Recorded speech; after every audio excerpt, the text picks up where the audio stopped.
ಈ ನಡುವೆ ಸ್ನೇಹಮಯಿ ಕೃಷ್ಣ ಅವರು ಕೂಡ ಮಾತನಾಡಿದ್ದಾರೆ, ಇದೇ ವಿಚಾರಕ್ಕೆ ಸಂಬಂಧಪಟ್ಟಿದ್ದಾರೆ. ಮುಖ್ಯಮಂತ್ರಿಗಳ ಪ್ರಭಾವ ಸಾಬೀತಾಗಬೇಕು ಅಂತಂದ್ರೆ ನಟೇಶ್ ಅವರ ಹೇಳಿಕೆ ಬಹಳ ಮುಖ್ಯವಾಗುತ್ತೆ ಅಂತ.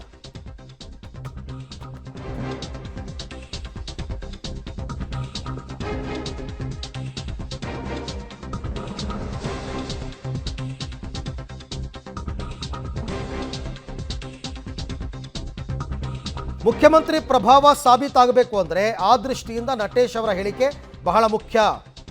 ಪಬ್ಲಿಕ್ ಟಿವಿಗೆ ದೂರುದಾರ ಸ್ನೇಹಮಯಿ ಕೃಷ್ಣ ಅವರು ಕೊಟ್ಟಿರ್ತಕ್ಕಂಥ ಹೇಳಿಕೆ, ನಟೇಶ್ ಹೇಳಿಕೆ ಇಡೀ ಪ್ರಕರಣದ ಪ್ರಮುಖ ತಿರುವು. ನಟೇಶ್ ವಿಚಾರಣೆ ಸರಿಯಾಗಿ ನಡೆದರೆ ಸಿಎಂ ಪ್ರಭಾವ ಏನು ಅನ್ನೋದು ಸಾಬೀತಾಗುತ್ತೆ ಅಂತ ಒಂದಷ್ಟು ವಿಚಾರಗಳ ಬಗ್ಗೆ ಮಾತನಾಡಿದ್ದಾರೆ. ಅವರೇನೇನು ಮಾತನಾಡಿದ್ದಾರೆ ಪಬ್ಲಿಕ್ ಟಿವಿ ಜೊತೆ ಅಂತ ನೋಡೋಣ. ಮೇಲೆ ಮೈಸೂರಿನ ಲೋಕಾಯುಕ್ತದಲ್ಲಿ ನಡೀತಾ ಇರುವಂತಹ 14 ಸೈಟ್ಗಳ ವಿಚಾರಣೆಗೆ ಸಂಬಂಧಪಟ್ಟಂತೆ ಇವತ್ತು ಪ್ರಮುಖವಾಗಿ ಅವತ್ತಿನ ಮೈಸೂರು ನಗರಾಭಿವೃದ್ಧಿ ಪ್ರಾಧಿಕಾರದ ಆಯುಕ್ತರಾಗಿದ್ದಂತಹ ನಟೇಶ್ ಇವತ್ತು ಲೋಕಾಯುಕ್ತರ ಮುಂದೆ ಹಾಜರಾಗ್ತಾ ಇದ್ದಾರೆ. ಈಗ ಇದ್ರ ಬಗ್ಗೆ ಮಾತಾಡೋದಕ್ಕೆ ದೂರುದಾರರಾಗಿರುವಂಥ ಸ್ನೇಹಮಯಿ ಕೃಷ್ಣ ಅವರಿಗೆ ನಮ್ಮ ಜೊತೆಲಿದ್ದಾರೆ. ಸರ್, ಪ್ರಮುಖವಾಗಿ ಇವತ್ತು ಈ ಹಿಂದಿನ ಆಯುಕ್ತರು ನಟೇಶ್ ಬರ್ತಾ ಇದ್ದಾರೆ. ಈ ಪ್ರಕರಣದಲ್ಲಿ ಇವರೆಷ್ಟು ಮುಖ್ಯವಾದಂತಹ ಪಾತ್ರ? ತುಂಬ ಮುಖ್ಯವಾದ ಪಾತ್ರ ಸರ್. ಈಗ ಅವರು ಏನು ಸುಮಾರು 100 ಮಂಜೂರಾತಿ ಪತ್ರಗಳನ್ನು ಬಗ್ಗೆ ಆದೇಶ ಮಾಡಿದ್ದಾರೆ. ಆ ಆದೇಶದಲ್ಲಿ 2 ಅಂಶಗಳನ್ನು ಗಮನಿಸ್ಬೋದು. ಒಂದು, 2015 ಇಸ್ವಿಯಲ್ಲಿ ಸರ್ಕಾರ ಒಂದು ಅಧಿಸೂಚನೆ ಹೊರಡಿಸಿದೆ. ಅದರ ಪ್ರಕಾರ 50-50 ನಿವೇಶನಲ್ಲಿ ಕೊಡ್ತಾ ಇದೆ ಅಂತ ಹೇಳ್ತಾರೆ. ಅದರ ಅಧಿಸೂಚನೆ ನೋಡಿದಾಗ 50-50 ಅನುಪಾತ ನಿವೇಶನ ಕೊಡಬೇಕು ಅಂತ ಅಲ್ಲಿ ಸ್ಪಷ್ಟವಾಗಿ ಉಲ್ಲೇಖ ಇಲ್ಲ. ಸೊ ಎರಡನೇದು 20/11/2020 ಮೈಸೂರು ನಗರಾಭಿವೃದ್ಧಿ ಪ್ರಾಧಿಕಾರದಲ್ಲಿ ಏನು ಸಭೆ ನಿರ್ಣಯ ಆಗಿದೆ ಅದರ ಪ್ರಕಾರ ಕೊಟ್ಟಿದೆ ಅಂತ ಹೇಳ್ತಾರೆ. ಆದರೆ ಆ ಸಭೆಯಲ್ಲಿ ಆ ನಿರ್ಣಯನೂ ಕೂಡ ಆಗಿಲ್ಲ. ಅದ್ರ ಬಗ್ಗೆ ಒಂದು ಚರ್ಚೆ ಮಾಡಬೇಕು ಅಂತ ತೀರ್ಮಾನ ಆಗಿರುತ್ತೆ ಅಷ್ಟೇ. ಸೊ ಇದನ್ನು ಇಟ್ಕೊಂಡು ಅವರು ದಾಖಲೆ ಒಂಥರ ಸುಳ್ಳು ದಾಖಲೆ ಸೃಷ್ಟಿ ಮಾಡೋದಾಗ ಆಗಿದೆ. ತುಂಬ ಗಂಭೀರವಾದಂಥ ವಿಚಾರ. ಈ ಮೂಢ ಪ್ರಕರಣದಲ್ಲಿ ನಟೇಶು ಮತ್ತು ದಿನೇಶ್ ಇವರಿಬ್ಬರು ಏನಿದ್ದಾರೆ, ಇವರು ತುಂಬ ಪ್ರಮುಖ ಪಾತ್ರಗಳನ್ನು ವಹಿಸಿರುವಂಥದ್ದು.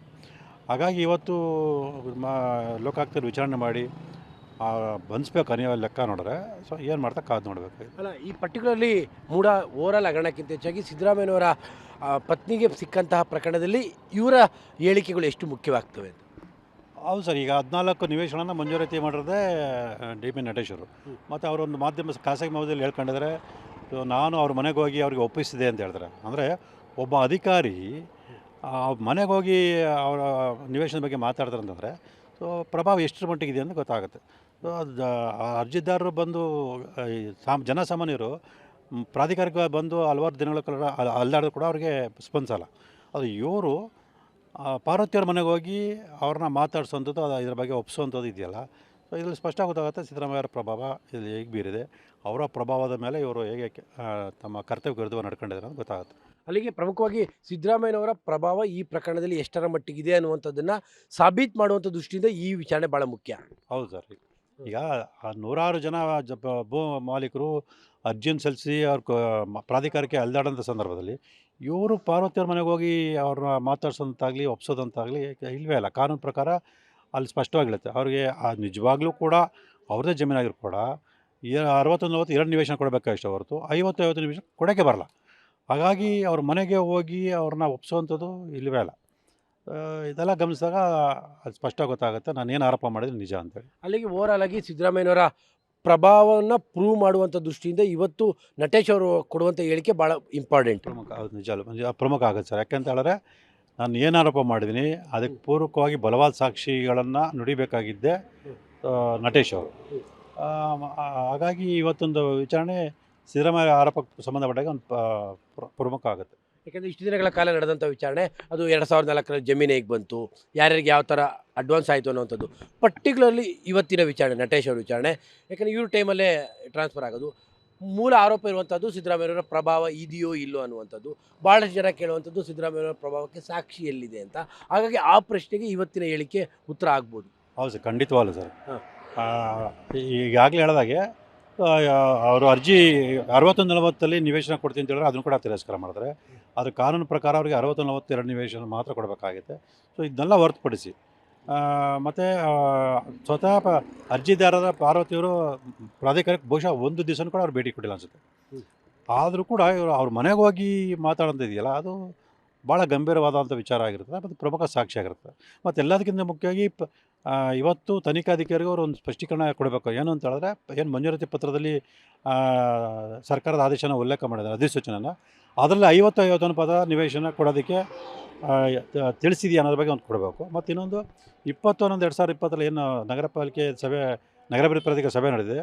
ಸೊ ಅದರಲ್ಲಿ 50-50 ಅನುಪಾತ ನಿವೇಶನ ಕೊಡೋದಕ್ಕೆ ಒಂದು ನಿರ್ಣಯ ಆಗಿದೆ ಅನ್ನೋದ್ರ ಬಗ್ಗೆ ಸ್ಪಷ್ಟ ದಾಖಲಾತಿಗಳ ಸ್ಪಷ್ಟೀಕರಣ ಅವ್ರು ಕೊಡಬೇಕಾಗುತ್ತೆ. ಅಂದರೆ 50-50 ಅನುಪಾತ ಆರಂಭವಾಗುವಂಥದ್ದೇ ನಟೇಶ್ ಅವರ ಟೈಮಲ್ಲಿ ಅಂತ. ಹೌದು ಸರ್, ಅವರು ಬಂದ ನಂತರ ಇದು ಹೆಚ್ಚು ಇದಾಗಿತ್ತು ಅಂತ, ಅಂದರೆ ಅಕ್ರಮ ನಡೆಯೋದು ಶುರುವಾಗಿದ್ದು. ಅದಾದ ನಂತರ ಅದ ಅಕ್ರಮವನ್ನು ದಿನೇಶ್ ಕುಮಾರ್ ಅವರು ಮುಂದುವರಿಸಿರೋದು. ಓಕೆ, ಅಲ್ಲಿಗೆ ಇವತ್ತಿನ ವಿಚಾರಣೆ ಇಡೀ ಪ್ರಕರಣಕ್ಕೆ ಸಂಬಂಧಪಟ್ಟಂತೆ ಬಹಳ ಮಹತ್ವದ್ದು. ಹೌದು, ಒಂದು ಪ್ರಮುಖ ಘಟ್ಟ ಅಂತ ಹೇಳ್ಬೋದು.